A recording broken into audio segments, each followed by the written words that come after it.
নমস্কার, দ্য রিপোর্টে স্বাগত। শারদোৎসবের উপহার হিসেবে ভারতে 1200 মেট্রিক টন পদ্মার ইলিশ পাঠাচ্ছে বাংলাদেশ। বলা ভালো, এবার পুজোয় পদ্মার ইলিশে পেট পুজো সারবেন স্বয়ং মা দুর্গা। উল্লেখ্য, 2019 সাল থেকে বাংলাদেশের প্রাক্তন প্রধানমন্ত্রী শেখ হাসিনা ভারতে পুজোর আগে পদ্মার ইলিশ পাঠানোর সিদ্ধান্ত নিয়েছিলেন। সেই অনুযায়ী পুজোর আগে এক মাসের মধ্যে গড়ে 2000 থেকে 2200 মেট্রিক টন ইলিশ রপ্তানির অনুমতি দিত বাংলাদেশ সরকারের বাণিজ্য মন্ত্রক। তবে গত বছর বাংলাদেশের রাজনৈতিক পালা বদলের কারণে নির্ধারিত পরিমাণের থেকে কম ইলিশ রপ্তানিতে অনুমতি দেয় অন্তর্বর্তী সরকার। গত জুলাই মাসে ফিশ ইম্পোর্টার্স অ্যাসোসিয়েশন ইলিশের চাহিদা মেটাতে বাংলাদেশ সরকারের কাছে আবেদন জানালে এরই পরিপ্রেক্ষিতে বাংলাদেশ বাণিজ্য মন্ত্রণালয় এবছর 1200 মেট্রিক টন পদ্মার ইলিশ রপ্তানির অনুমোদন দিয়েছে।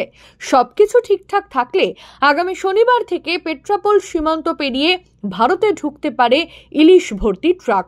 মাছ ব্যবসায়ীরা মনে করছেন, দাম একটু বেশি হলেও পুজোর সময় ইলিশের বিভিন্ন পদ খাওয়ার আনন্দ তাড়িয়ে তাড়িয়ে উপভোগ করতে কার্পণ্য করবেন না খাদ্যরসিক বাঙালি।